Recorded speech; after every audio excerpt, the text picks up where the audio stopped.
Buenas tardes y bienvenidas otra vez a La Hora del Bollicao, el podcast en el que la merienda es la comida más importante del día. Hoy tenemos a una nueva acompañante, viene con nosotros Melania. ¿Qué tal? ¿Cómo estás?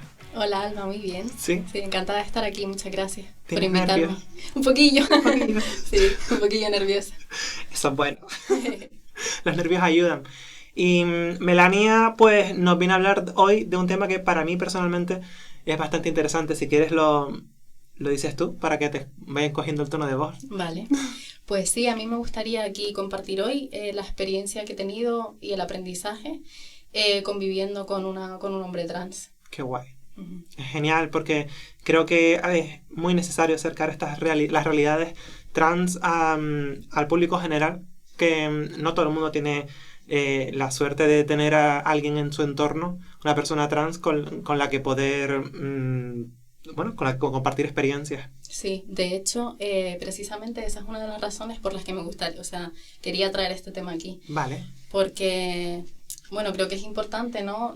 Testimoniar también cómo es la experiencia del acompañamiento, ¿no? Primero, del acompañamiento con una persona que esté en transición o que haya tenido una transición y que sea trans, o sea, de forma en primera persona, ¿no? Porque no hay tantos relatos, hay como una falta de relatos en ese sentido, del acompañamiento. Y por otra parte, y esto es algo que como que consensué con mi compañero también, que es algo que a él en su proceso de transición pues le ha faltado, son como relatos que también cuenten un poquito todos los aspectos de la transición en el sentido de no solo de las fortalezas y los aspectos positivos, sino también de temas más vulnerables, ¿no? Y quizá una de las hipótesis que habíamos hablado, ¿no? Es que a lo mejor durante mucho tiempo como lo trans ha estado bastante estigmatizado, ¿no? Y ha habido como en ese sentido una necesidad de dar una imagen de muchísima estabilidad, ¿no? Y de muchísima fortaleza para evitar como esa asociación entre lo marginal y lo trans. Entonces, Claro. no sé qué piensas tú, pero... Sí, además cualquier duda en un tránsito, en un proceso de autopercepción, de identificarte realmente como persona trans, de aceptarte como persona trans, cualquier mínima duda se utiliza del lado negativo, ¿no? Exacto, como que la experiencia, o sea, como mostrar una sensación de incertidumbre, un quiebre, alguna sensación así, eso, que te relacione con tu parte más frágil, se ve como, ay, ¿qué está pasando? Porque esta persona está dudando en su transición, ¿será que no lo tiene tan claro? Y entonces ya empieza como toda esa imagen, ¿no? Claro, es que yo creo que la gente no se da cuenta de que por mucho que sea tu realidad, por mucho que sea tu vivencia más íntima, hay un montón de factores externos que te dan un miedo, te generan un terror y que a veces no los puedes ni identificar porque son subliminales y que es normal que tengas dudas en momentos determinados porque la presión social es impresionante. Claro, es que es un proceso muy largo. Claro. En realidad, yo no sé. Yo creo que en realidad la que verdaderamente está en transición es la sociedad, ¿no? Y como vivimos en un paradigma súper binario, ¿no? De género, la persona que vive en transición, yo creo que, a no ser que cambie muchísimo el paradigma social, siempre va a tener conflictos. O al menos esa es mi experiencia compartiendo con una persona trans. Que en este caso me gustaría decir de antemano que la experiencia que yo voy a compartir es única y exclusiva, Claro. ¿no? Que yo no quiero hablar en nombre de nadie, que hablo aquí también, todo lo que voy a hablar aquí es porque está súper consensuado con mi compañero, que le encanta que, o sea, quería que visibilizara también esta experiencia y que es desde mi acompañamiento, ¿no? Y en ese sentido, bueno, espero ser súper respetuosa y que si hay o sea, cometo algún error, lo que sea, pues que me encantaría que me lo hicieran saber. Bueno, a mí me parece fantástico porque es otra perspectiva que realmente ayuda. A mí me hubiera gustado también ver testimonios de personas que acompañan a quien realiza un tránsito físico o no físico para ver cómo lo vive su entorno, cómo puede llegar a vivirse de una manera sana, los momentos de fragilidad, cómo afrontarlos, todas esas experiencias creo que suman. Totalmente. A mí me gustaría pues empezar el relato hablando un poquito de los inicios, porque cuando yo conocí a mi compañero todavía no había hecho la transición. Vale. Entonces, en un primer momento, pues él era leído como una chica, como una mujer, y estaba socializado de esa manera, ¿no? Vale. Entonces, es una persona además que pues, tiene mediana edad, o sea, es una transición bastante tardía, ¿no? Bastante, bueno, es tardía, no tampoco tanto. Tiene 40 años, o sea, 45 años. Entonces, vale. Cuando nos conocimos tenía 39. Bueno, pues se socializaba así, era leído en ese momento como una mujer y en ese momento como lesbiana, ¿no? Entonces, yo en ese momento también me leía a mí misma como una mujer lesbiana, en este caso cisgénero, ¿no? Y el principio de nuestra relación pues se romantizó en ese sentido, ¿no? Pero al poquísimo tiempo, bueno, él ya me había contado un poquito acerca de desde el primer momento, como que ya el tema de la identidad de género, como esa especie de conflicto interior, ya estaba sobre la mesa, ¿no? O sea, que de alguna manera ya, aunque no estaba definido, ¿no? Como una transexualidad en ese sentido, sí que estaba sobre la mesa. Entonces, al poquito tiempo ya como que fue claro y entonces hubo una necesidad interior de decir, vale, quiero iniciar la transición, ¿no? Entonces, para mí en ese momento, pues también fue un movimiento importante, ¿no? Porque yo durante toda mi vida también estuve deconstruyendo mi propia orientación sexual, ¿no? Entonces, al principio de mi vida, pues yo no sabía muy bien si me gustaban, o sea, en realidad, si lo pienso, toda mi vida me han gustado chicos, chicas y personas de género diverso, no soy una persona que solo se mueve en esos dos binarios, ¿no? Pero no me lo permitía a mí misma, ¿no? O sea, no aceptaba que si me gustaban en ese momento cuando era pequeña las mujeres, me podían gustar los hombres y sentía, tengo que decidirme, ¿no? Entonces hubo un momento que por comodidad dije, bueno, pues voy a decir que soy lesbiana, porque aunque me han gustado hombres, pues ahora mismo estoy como que con la necesidad de relacionarme más con mujeres y voy a decir que soy lesbiana. Entonces en ese momento, después de haber pasado tantísimo tiempo construyendo mi orientación, volver a decir, vaya, pero es que me he enamorado de un hombre, no de un hombre trans, pero me he enamorado de un hombre. Entonces ahora de repente, ¿qué pasa? ¿Qué soy? ¿No? Entonces fue como una micro desestabilización. Además se pone siempre muy en duda a las parejas de las personas trans en su orientación. Quiero decir, a lo mejor no eres tan lesbiana si tu pareja es una mujer trans. A lo mejor no eres tan hetero si tu pareja es un hombre trans. Dentro de los binomios heterosexual y homosexual se suele poner muy bajo lupa a los acompañantes. Pues sí, a las parejas. Yo en ese sentido me alegré un montón de darme cuenta de que en realidad no era ni lesbiana ni era hetero. Entonces dije, bueno, pues en realidad toda mi vida he estado no legitimándome y esta oportunidad, ¿no?, de tener esta experiencia también me ha abierto la puerta a redescubrir mi propia orientación y realmente me doy cuenta de que es mucho más abierta, ¿no?, de lo que yo pensaba. Entonces, aunque al principio fue un poco convulso, pues sí que, convulso entre comillas, ¿no?, así, una pequeña convulsión, sí que fue para bien, pero por ejemplo, él también vivió una incertidumbre importante en ese sentido, ¿no? Porque además la transición que él se planteaba también iba a ser medicalizada, iba a haber un cambio físico, iba a haber un cambio importante, y él se llega a plantear, bueno, pues, no sé funcionar, o sea, no sé si te voy a seguir gustando. Claro, estamos compartiendo los dos, ¿no?, esta transición desde el primer momento y los dos pues tenemos esas dudas, ¿no? Yo la verdad que a mí se me quitó al poquito y yo pensé, no, me va a gustar igual porque él va a ser siempre la misma persona y yo quiero estar a tu lado y bueno, pero esa fue una de las primeras incertidumbres, ¿no? Uh-huh. Que no sé si a lo mejor a más personas acompañantes les ha pasado, pero...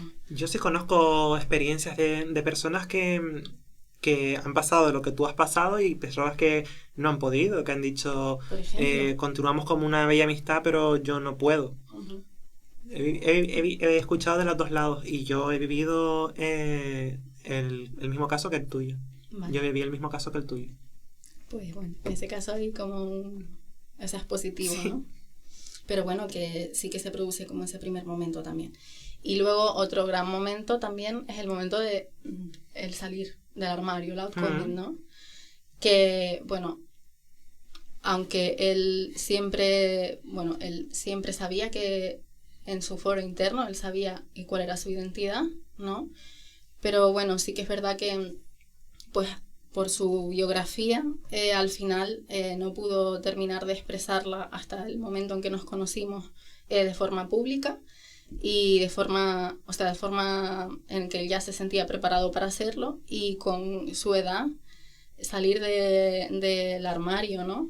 Como persona transvisible, como hombre transvisible, pues fue también otro tema complicado, ¿no? Me imagino. Claro, porque eso trastoca todo tu círculo cercano, ¿no? Entonces tú tienes que hacer como esa comunicación, y a mí me sorprendió realmente la diversidad de reacciones que trae esto, ¿no?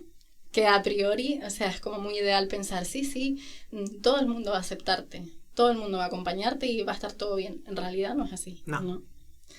No sé, o sea, yo la verdad que lo viví como un poco, o sea, lo viví un poco, sí, desde el dolor a veces, ¿no? Perfecto. Sí, porque, o sea, me parecía doloroso que personas cercanas o a nivel afectivo, ¿no? Pudieran llegar como a hacer cuestionamientos y no se plantearan, ¿no? Que ese cuestionamiento pues le estaba haciendo daño, ¿no? A la persona que estaba iniciando la transición. Porque, jope, pues ya es duro de por sí dar ese paso, pues... Pero te sorprende ver la cantidad de esquemas binarios que están funcionando a nivel cultural, ¿no? Te chocas con una realidad frontal. Pues esa es una de las primeras, pues a mi modo de ver, como de las primeras sensaciones de vulnerabilidad a la que te enfrentas, ¿no? ¿Te encontraste también con situaciones en las que personas cercanas hacen continuamente misgendering, tratan bajo el dead name a tu pareja y demás? Que me imagino que eso da una rabia terrible a la pareja, porque es una cosa como diciendo, si yo he logrado cambiarlo de un día para otro, tú también tienes que poder. Sí que nos encontramos con esas situaciones, sí. A ver, no todas las respuestas, a ver, en realidad la mayor parte de respuestas fueron positivas, por suerte. O sea, tampoco, eso hay que decirlo también, ¿no?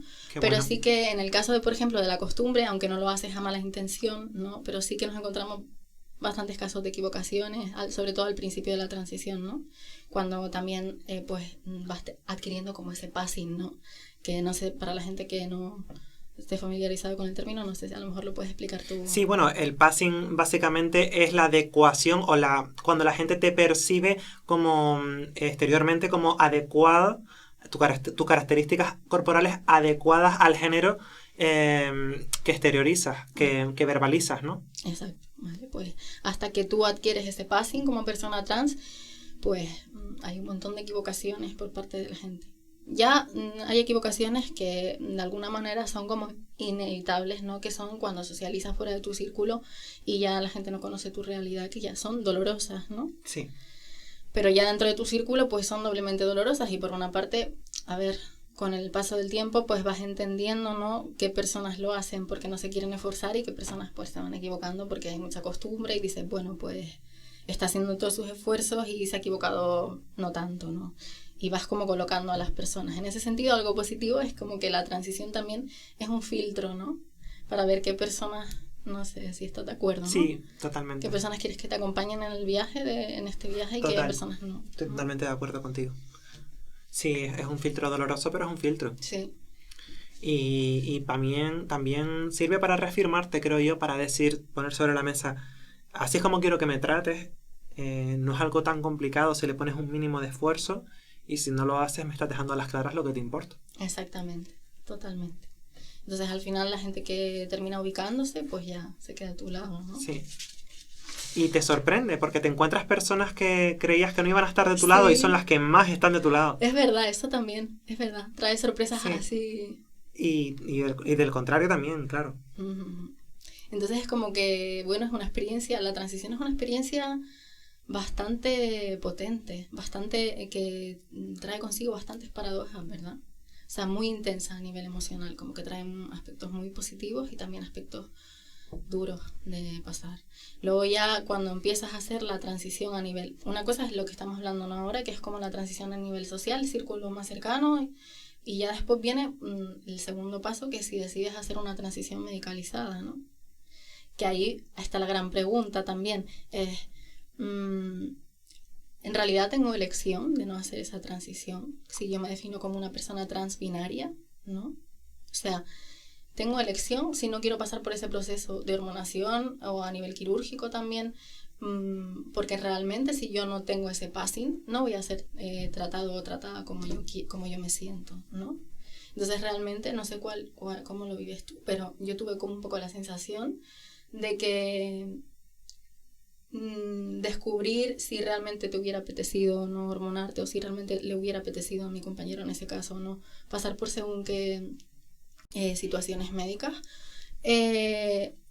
quizá no, o sea, no era una opción, no lo habría descubierto en realidad, porque hay un contexto social tan binario y tan inquisitivo a ese nivel que casi que te ves empujado, ¿no? Sí, yo creo que las personas no binarias tienen mucho que decir al respecto aquí, ¿vale? Y también pienso que, al menos en nuestro contexto en Canarias, la cosa ha cambiado mucho de hace 4 o 5 años para acá. Ha ido cambiando bastante. Quiero decir, hace 5 años, era muy factible, y hace 4, encontrarte perfectamente normalizado un diagnóstico de transexualismo en un parte médico, ¿no? Y que ir a una unidad de atención de género significase que hubiera un psiquiatra que te dijera que tenías que vestir acorde a tu género. Eso estaba normalizado. Por suerte eso va cambiando gracias al esfuerzo de los colectivos, Sí. que hacen una labor impresionante. Sí, exacto, que ese es otro de los aspectos que comentas, es otro palo, ¿no? Como hace 4 años, ahora las cosas sí que, 4 o 5 años, ahora las cosas sí que han cambiado un poquito mejor, ¿no? Gracias a la labor sí, de los activistas y los profesionales que se han puesto a ello, ¿no? Pero uno de los grandes palos también era enfrentarse a la ignorancia de las personas que estaban atendiendo en atención primaria y que recibían esa primera, como la salida del armario no del médico, ese primer contacto es también complicado, ¿no? Porque te dan ese diagnóstico de transexualismo que suena así una cosa un poco, no sé. Sí, que me den la baja, ¿no? Exacto, que me den la baja. Que te den la baja porque tienes esto, ¿no? Exacto, wow, qué enfermedad, ¿no? Sí. Horrible. Y encima un desconocimiento máximo en el caso de mi compañero, pues la persona que lo atendió no sabía a dónde tenía que derivarlo, cuál era el siguiente paso. De hecho, cometió un error en el proceso del protocolo. Claro, en el protocolo, y tuvo que esperar mucho más tiempo para seguir derivando el caso, porque ya lo enviaba directamente al endocrino y tenía que pasar, por ejemplo, en ese momento, pues a la evaluación. Y psicólogo. Sí, exacto. Y bueno, pues todas esas cosas, la persona que está experimentando la transición las tiene que vivir, o sea, tiene que estar con todo ese movimiento tan importante que es a nivel social y a nivel biográfico de tu vida, haber tomado esa decisión, y además tienes que lidiar con todas esas dificultades, ¿no? Al tener que ser evaluado por un psicólogo. Sí, es que no voy a hablar de la experiencia hoy, pero vamos, voy a hablar de la experiencia de cómo es esta cuestión hace 4 años, y tampoco habrá mejorado, pero claro. La situación, me imagino que en la que se encontraba tu pareja era la de que llegas a atención primaria, de ahí te tienen que derivar a un psiquiatra, te dan dentro de X meses una cita con un psicólogo, y luego a lo mejor mucho más adelante con el endocrino de la Seguridad Social. Desde que tú has dado el primer paso hasta que te atiende el endocrino pasa más de 1 año. Y bueno, eso sí, si no es en COVID, claro. Claro, si no es en COVID. Ahora las cosas han cambiado, pero estamos hablando que mi compañero inició la transición pues hace 4 años y pico ya. Vale. Entonces, bueno, en ese momento sí que te tienes que enfrentar a esa evaluación y además a esa lentitud, ¿no? A nivel de procesos. Pero la evaluación también es todo un tema. Te pone nervioso porque no sabes qué parámetros van a aplicar para decidir si realmente tú estás en toda tu salud mental, como para saber claramente que tú tienes esta identidad, y como si fuera una cuestión eso de salud mental, ¿no? Es que hay muchos test, sí, claro. Hay test que son absolutamente absurdos desde hace la tira de tiempo, que vienen a determinar si tu identidad se corresponde con lo que estás diciendo, básicamente con preguntas del tipo, ¿tú con qué jugabas de pequeña? ¿Sabes? Exacto. Y es en plan, bueno, vamos a ver, ¿de qué estamos hablando aquí? Exacto. ¿De qué estamos hablando aquí? ¿Y dónde quedarían aquí en este caso las personas no binarias, ¿no? Claro, por ejemplo. Exacto. ¿Qué haces? ¿Cuál es tu test para determinar esto? Exacto, es que lo de las personas no binarias ya también es otro temazo. Y además es jodido pensar, y con perdón la palabra, ¿no? Pero es jodido pensar que una decisión tan importante con tantas consecuencias depende de la decisión de alguien y depende de criterios que tú no manejas. Y además puramente subjetivos, porque Puramente no me digan que hay un criterio objetivo, porque no lo hay. Exacto. ¿Cuál es el Porque, criterio? sí, no es como A más B, no es así. La masculinidad y la feminidad es muy diversa, la identidad es muy diversa y al final lo que debería pesar es el sentir y la congruencia, ¿no? que te está transmitiendo esa persona y su decisión, ¿no? ¿Y cómo fue tu vivencia, tu experiencia, tu sentir en todo este proceso cuando ya empiezan en todo el tránsito médico? O sea, en todo el proceso médico, quiero decir. Para mí también, o sea, yo lo que sentía que podía hacer era ser de soporte emocional, ¿no? Como de un poco de hombro y de decir, pues aquí tienes mi respaldo, y también pues para desahogarte, para tener paciencia, bueno, también para si podía ayudarle con algún tema de trámites y para conversar, ¿no? Y en ese sentido que él se pudiera también, no sé, desahogar de todos esos cuestionamientos y esas violencias, microviolencias que va viviendo día tras día, tras día, tras día. Es que en realidad experimentas muchas microviolencias de la transición. Sí. ¿Y cuál crees que sería la forma idónea de ayudar a los acompañantes? Porque creo que los acompañantes necesitan ayuda también. Sí, yo creo que también. A ver, en realidad creo que estructuralmente debería haber ya como toda una educación emocional, ¿no? Que nos enseñara a las personas a acompañar a otras personas en situación de vulnerabilidad. Yeah. Ya no sea solo por tema de diversidad, sino porque estás pasando un momento difícil en tu vida por cuestiones de duelo, por ejemplo, porque estás teniendo una depresión, ¿no?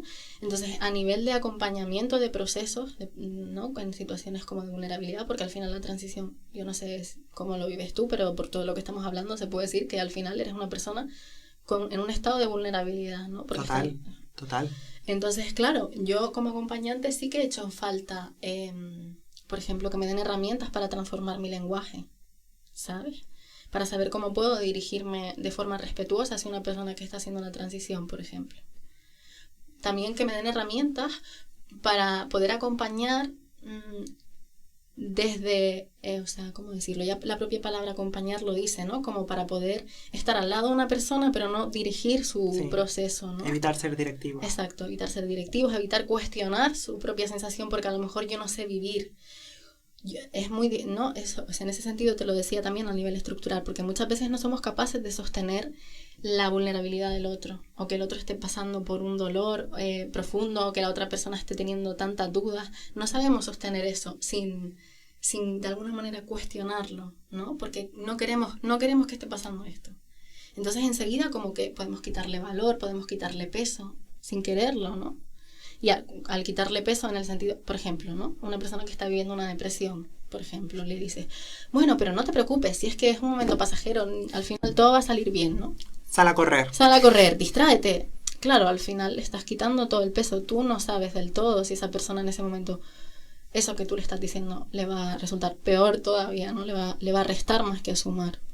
Entonces, en ese sentido, yo creo que como acompañante deberíamos tener un acceso a una educación emocional. Sí, es que a mí me parece que también todo el entorno, quizás las personas acompañantes no tanto las que están sensibilizadas, ¿no?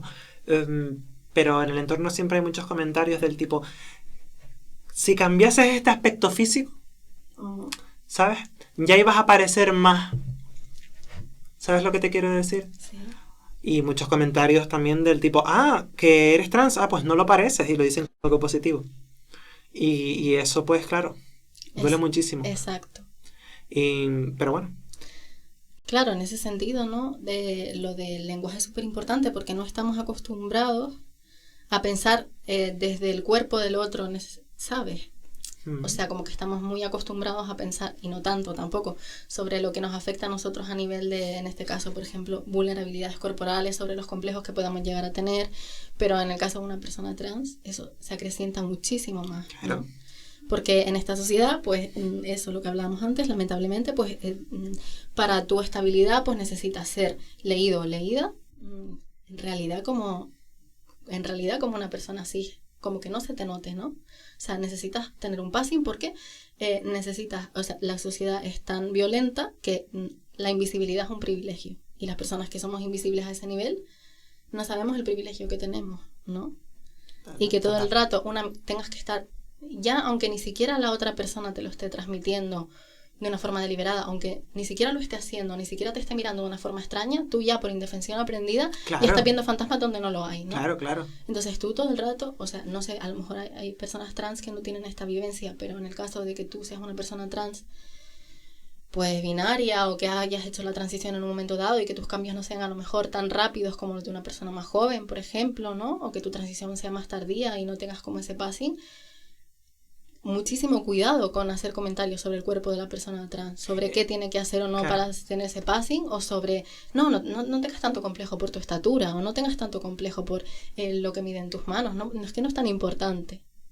Bueno, pues sí es importante. Bueno, es que yo creo que en general la gente debería abstenerse de hacer cualquier comentario sobre la corporalidad de otra persona y punto. Total. O sea, y punto, salvo que sea pedido y bajo ciertos criterios de cuidados, ¿no? Totalmente. O sea, eso es que hay que erradicarlo. Ay, es que estás más gordito, o más gordita, o más...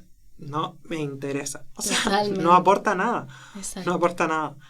Y cuando se trata de realidades trans, más todavía. Y más cuando están en una situación de vulnerabilidad, cuando están empezando a entender su propia identidad y aceptarse. Uh-huh.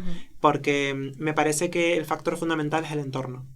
O sea, cuando tú te rodeas de personas que pueden entender tu realidad, ya seas una persona trans, seas una persona, un chico gay, una chica lesbiana, una persona bisexual, lo que sea, una persona sexual, que tu entorno entienda tu realidad, la comparta, tenga ese cuidado, tenga la política de cuidado instaurada aquí ya como muy, muy trabajada, facilita las cosas un montón, que te permitan ser. Es que es algo tan sencillo como que te permitan ser. Exacto. Y si eso lo pudiéramos exportar a todos los ámbitos de la vida, ojalá, sería como brutal ya. Sí, es que esa es la clave, ¿no? O sea, ¿por qué hay pues tantas barreras para que le dejen a una persona ser y ya está, ¿no? Y ese es uno de los últimos puntos de los que me gustaría tratar contigo, ¿no? El tema del debate, ¿no? El de que la transexualidad sea un debate, ¿no? Y que muchísimas personas se permitan teorizar sobre lo trans, hacer leyes sobre lo trans y decidir si lo trans tiene que ver con tener unos cromosomas o tener una genitalidad o tener ¿no? Toda esta... Sí, toda esta aplicación de la biología del primero de la ESO, ¿no? Exactamente. Te refieres, ¿no? De gente que te dice si eres XX eres mujer y si eres XY eres hombre y sí, no saben que en biología las cositas van un poquito más allá, ¿no? Exacto, o si tienes estos genitales, ¿no? Entonces, y personas que no están atravesadas por esa realidad, ¿no? Entonces, esto también es otro tema, ¿no? Doloroso, en plan, tú ya has hecho tu transición, puedes tener una tranquilidad relativa y de repente a nivel social ahora mismo vivimos unos tiempos en los que la transexualidad es un debate, las personas teorizan sobre la legitimidad de los derechos que tiene una persona trans y si incluso se hacen leyes o no, y las personas trans se ven privadas de sus derechos porque en realidad es como una entelequia, ¿no? O sea, no, la transexualidad es una realidad como otra cualquiera, es una diversidad más, ¿no? Hay múltiples realidades dentro de lo trans, pero en cualquier caso es una materialidad, no hay nada que debatir. Sí, total. Yo creo que lo que hace falta es un poquito de empatía. Creo que cualquier persona con un mínimo de empatía que se acerque a las vivencias de una persona trans, que le siga en su proceso de, por ejemplo, tan sencillo como los cambios administrativos de nombre y de mención de sexo. Que tela. También otro tema. Que tela. Tela. O que vayas a cualquier sitio, es que te vas a ver, te das cuenta de la cantidad de violencia institucionalizada que hay en todas partes. Pues no sé, creo que abriría bastante los ojos. A mí lo que me interesa también, antes de cerrar, es sobre todo preguntarte cómo ha sido tu sentir al ver que... bueno, al ver que se va saliendo del armario, ¿no? Que se va haciendo, que el entorno va conociendo la realidad, lo va cuestionando, no lo va cuestionando, y sobre todo, cómo te afectó a ti las posibles preguntas que te pudieran hacer al respecto, respecto a tu orientación o a tus cuestionamientos con si debes continuar con esta pareja, si no, porque creo que a veces se da en plan, y no vas a dejarle, no vas a dejarla, tal. Eso se plantea a veces mucho, no sé si es tu caso. A mí, en ese sentido, la verdad que tuve bastante suerte, pero creo que es por uno de los aspectos que apuntabas antes, que es rodearte de un entorno que sea muy cuidadoso, ¿no? Qué guay. O que tenga, pues, como una predisposición natural hacia el cuidado, o que ya sean amigos tuyos y ya, bueno, pues no hay cuestionamientos mediante, ¿no? Entonces, en ese sentido, pues yo siempre he intentado rodearme de personas, o he tenido la suerte de rodearme de personas que han sido súper respetuosas y nunca hubo ningún cuestionamiento. No sé si quizá me incomodaban más no los cuestionamientos hacia mi orientación o hacia mi relación de pareja con mi compañero, sino más bien las preguntas sobre su realidad, ¿sabes? Sí. Sobre, en este caso, por ejemplo, tema de preguntas improcedentes sobre cirugías, ¿sabes? Sobre, pues, no sé, o sea, yo no... Si una persona es más trans o menos porque se haya sometido a cirugías, ¿no? Entonces, como que el paso final de la transición es que tú tengas hechas todas tus cirugías. Bueno, pues eso es una cosa, primero, que forma parte del ámbito privado de la persona, ¿no? Porque Total. Yo no le voy a preguntar a una persona cisgénero cómo son sus genitales, ¿no? Eso no es una pregunta que está sobre la mesa cuando nos relacionamos. Vale, pues tampoco en el caso de una persona trans, ¿no? Y en segundo lugar, que a nivel pues de cirugías, pasar o no por una cirugía no te hace más o menos trans. Y en segundo caso, que hay personas que, primero, el tema a nivel quirúrgico es complicado, porque, bueno, a nivel de seguridad social tampoco hay todos los recursos, hay una lista de espera. Para nada, más bien las opciones de las personas que pueden permitírselo tienden a recurrir a una atención privada. Sí, o sea, para que la gente que está al otro lado se haga una idea, ¿vale?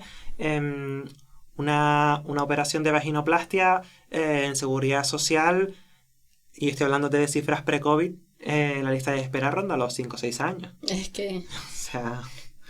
Y luego los resultados son los que son, ¿eh? Ese es el segundo aspecto, que a lo mejor a nivel estético dicen, yo no tengo ningún cuidado, esto es como una cirugía cualquiera, yo hago cualquier cosa y ya está. Eso una parte a nivel estético y otra parte a nivel de complicaciones que puede haber en una cirugía. Que son muy complejas. Que son súper complejas, claro.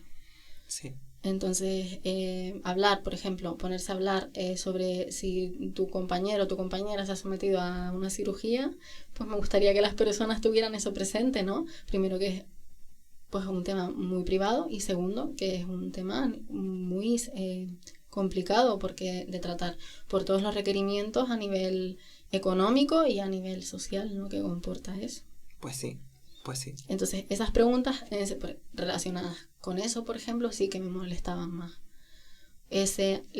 También me molestaba mucho, o sea, me ha molestado mucho comprobar que el trato cuando mi compañero tenía, antes de tener el passing, era uno, y ahora cuando ya tiene todo el passing es otro muy diferente.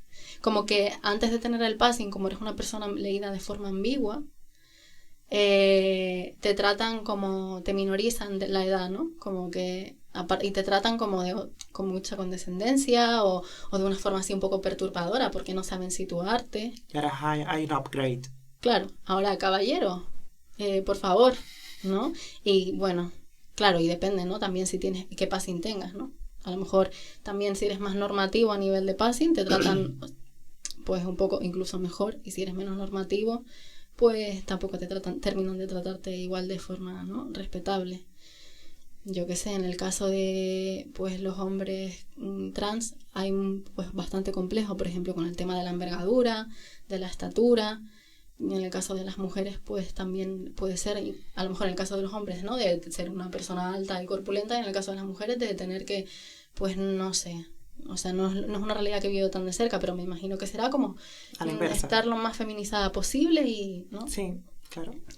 Y bueno, pues me ha molestado vivir eso, ¿no? Como ese cuestionamiento tácito y esa diferencia de trato. Entonces, la verdad, a ver, también la experiencia no ha sido toda negativa. Vale.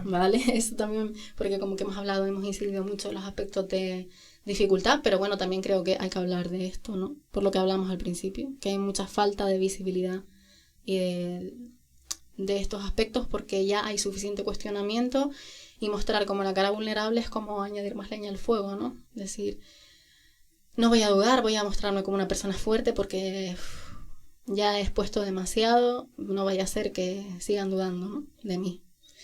Pero también me gustaría añadir que yo en este proceso, que agradezco muchísimo a mi compañero también, toda la paciencia y la honestidad y el cariño con el que ha vivido mi acompañamiento y que me haya permitido compartir esta experiencia con él a pesar de las dudas y de todo lo que hemos vivido, ¿no? Que me siento súper afortunada porque he aprendido un montón a nivel de empatía, a nivel de transformar mi lenguaje, aprender a hablar también desde el cuerpo de otras personas. He aprendido a valorar también el cuidado en las relaciones. Bueno, he podido tener la oportunidad de tener una perspectiva privilegiada también de cómo funciona la sociedad, ¿no? Con el tema del género.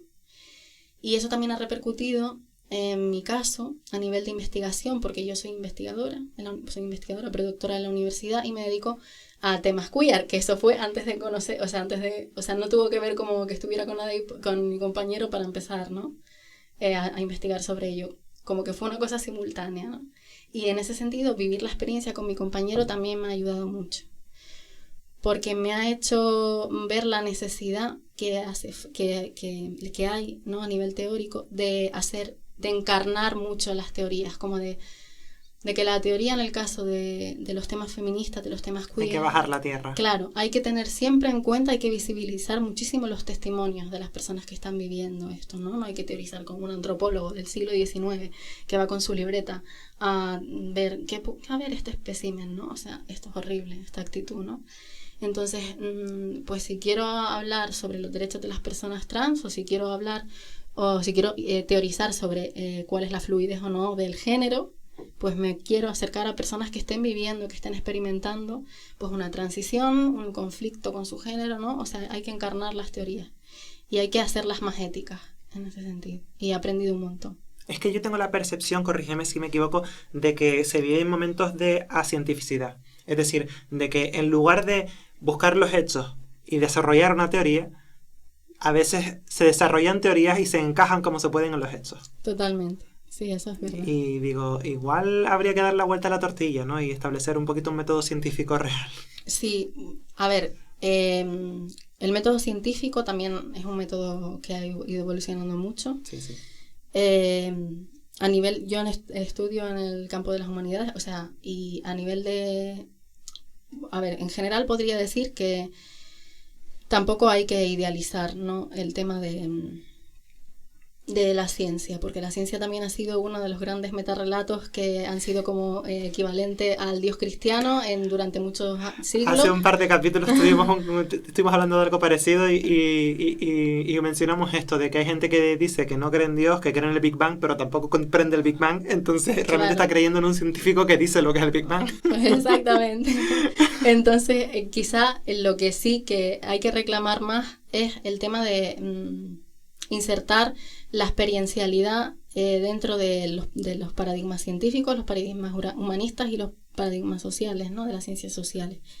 El paradigma científico objetualizó muchísimo, o sea, teorizó y patologizó mucho la sexualidad desde la medicina, vienen grandes violencias, ¿no? Hacia los cuerpos diversos, desde el siglo XIX, que, bueno, pues la homosexualidad fue la nueva patología, ¿no? O sea, lo contrario el término homosexual surge en el contexto médico, pero como el otro insano del heterosexual, ¿no? Uh-huh.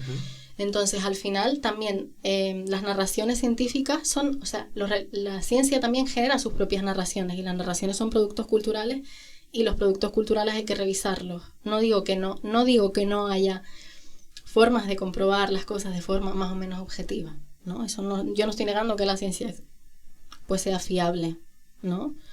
Pero sí que creo que la ciencia y también en general la academia tiene que aterrizar más en las realidades de los cuerpos y de la diversidad en este caso, que es el tema que nos ocupa. Y al final la transexualidad también es naturaleza, ¿sabes? Por supuesto. Es naturaleza, no como, no sé, las TERF hace poco, las señoras TERF decían que alguna, Lidia Falcón en concreto, decía que las mujeres trans eran mutantes. Sí. ¿No? Entonces, como si no tuviéramos, o sea, como igual que como esa separación, ¿no?, que hay también entre tecnología y naturaleza, ¿no? Como si la tecnología no modificara la naturaleza y la naturaleza la tecnología, y como si, no sé, unas gafas no fueran tecnología, la píldora no fuera tecnología, unas hormonas, bueno, pues sí, una cosa va modificando la otra y pero, al final... ¿qué es artificial y qué no? O sea, Exacto. ¿dónde trazas la línea? La línea la hemos tratado nosotros artificialmente también. Exactamente. Quiero decir, es que, vamos a ver, este micrófono está hecho de elementos naturales, que nosotros hemos moldeado siendo nosotras parte de la naturaleza también. Exactamente. O sea, vale, hemos puesto una línea para entendernos, pero esta línea no puede ser discriminatoria. No, y que es un compartimento, no es un compartimento estanco. Claro que no. O sea, una cosa cambia a la otra, ¿no? Y al final, la diversidad de género es una cosa plástica, también es una cosa material. Hay genetistas, hay fisiólogos y fisiólogas, hay neuropsicólogos, hay un montón de gente que está estudiando también en el campo de la medicina, que son personas que hablan también de la realidad biológica de la transexualidad. Sí, es que realmente se plantea como una función bimodal, en el sentido de que olvídense de pensar que esto es blanco y negro. Exacto. Para nada, y si no, busquen el término mosaicismo genético para entender cómo dentro de un mismo cuerpo puede haber parte cromosomática XX y parte cromosomática XY, y cómo hay perfectamente hombres como Castillo que tienen que si haces un análisis genético tienen sus cromosomas XX. Exacto. Y a la inversa, y que todo el rato hay una interacción entre la naturaleza y la cultura, ¿no? Total. Y que, por ejemplo, la estructura, se ha demostrado últimamente que también la estructura cerebral tiene mucho que ver, también tiene mucho que ver con el género. Entonces, pero aún así, ¿no? Incluso dentro de esa realidad, dentro de lo trans, por ejemplo, hay muchas realidades biológicas. O sea, es que en realidad la naturaleza es muy diversa, ¿no? Y aparte de lo que estamos hablando, aparte de que es una realidad también biológica y natural, aparte es que interacciona con tu cultura, con tu entorno, y eso una persona puede dar una respuesta totalmente diferente a otra, ¿no? Pero, por supuesto, pero vamos a ver, es que incluso cuando desde un criterio médico, científico, se dice esto es un hombre y esto es una mujer, la gente se piensa que esos son conceptos universales que han venido por ciencia infusa, o no hay un seco de encuadre también ahí cuando establecemos esa diferenciación. Claro que lo hay, y depende de la cultura y el contexto, no es tan evidente. No es tan evidente, y váyanse a la India a preguntar. Totalmente. Bueno, hemos tratado un montón de aspectos, sí. Pues la verdad es que sí. No sé si te queda algo más en el cartucho. Yo, nada, sí, pues simplemente que quería también compartir los aspectos súper positivos en este caso, en este último aspecto, ¿no? A nivel académico, pues me ha cambiado completamente la óptica. Siento que he aprendido un montón y nada, que me siento súper agradecida por haber compartido este camino y espero que este relato sirva también un poquito como para visibilizar también la intrahistoria, ¿no?, de estas transiciones. Qué guay. Te quería preguntar si te apetece, por supuesto, dar un pequeño consejo a las personas que están acompañando a personas trans. Sé que es muy difícil porque cada caso es un caso, ¿vale? Pero lo mínimo que te hubiera gustado a ti recibir. Pues, a ver, a mí me gustaría, en primer lugar, aconsejarles advertirles primero que acompañar una transición es un proceso paradójico, es un proceso duro, es un proceso complicado, y que va a haber momentos muy ilusionantes y que va a haber momentos muy dolorosos por todo lo que hemos hablado, ¿no? Entonces, el consejo que le daría a las personas es que si no pueden precisar de un acompañamiento exterior, social, familiar, que les ampare en ese sentido, que por lo menos a nivel interior sí que intenten como aceptar y legitimar que va a haber momentos de mucha contradicción y que aprendan a sostener esas contradicciones y que no se asusten por sentir a veces ira, por sentir a veces cansancio, porque también acompañar es un proceso que a veces produce cansancio. Claro. ¿No? Por también que intenten conservar su parcela de autocuidado también, porque a veces acompañar y cuidar también puede llevarnos en ocasiones pues olvidarnos un poquito de eso, ¿no? Pues intentar como conservarlo, compartir con la persona que están acompañando también las propias dudas, no tener miedo a compartir esas dudas y tampoco tener miedo a equivocarse, que al final es un lenguaje que se construye entre las dos personas y en ese sentido pues lo que recomiendo más es como construir una pequeña parcela de cuidado. Vale, pues muchas gracias Melania por habernos acompañado hoy y además que viene genial que tenemos el Octubre Trans a la vuelta de la esquina, ¿no?